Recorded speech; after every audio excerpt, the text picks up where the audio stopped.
શનિવારે રાહુલ ગાંધીની અધ્યક્ષતામાં કોંગ્રેસની શિબિર, નવા જિલ્લા પ્રમુખ અને શહેર પ્રમુખોની તાલીમનો કાર્યક્રમ. આણંદમાં યોજાનાર શિબિરમાં મિશન 2027ના રોડમેપ પર ચર્ચા થશે.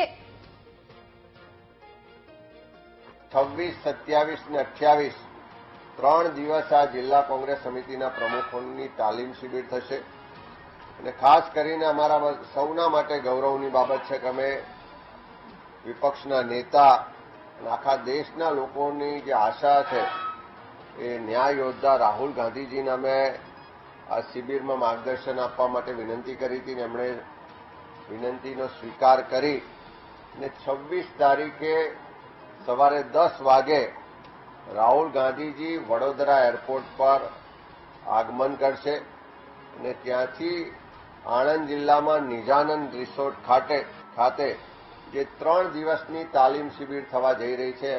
કોંગ્રેસ પાર્ટી બધી જ રીતે સ્થાનિક સ્વરાજની ચૂંટણીઓ હોય કે અન્ય કોઈપણ ચૂંટણીઓમાં લડવા માટે સક્ષમ છે અને આવનારી ચૂંટણી પણ કોંગ્રેસ પક્ષ પોતાની રીતે જ લડશે.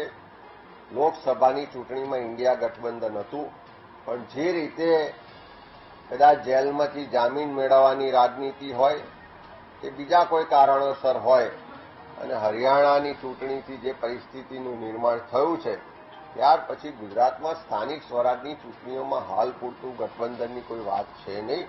કોંગ્રેસ પાર્ટી સ્થાનિક સ્વરાજની ચૂંટણી પોતાની રીતે પોતાના બળ પર અને પોતાના સિમ્બોલ પર લડશે.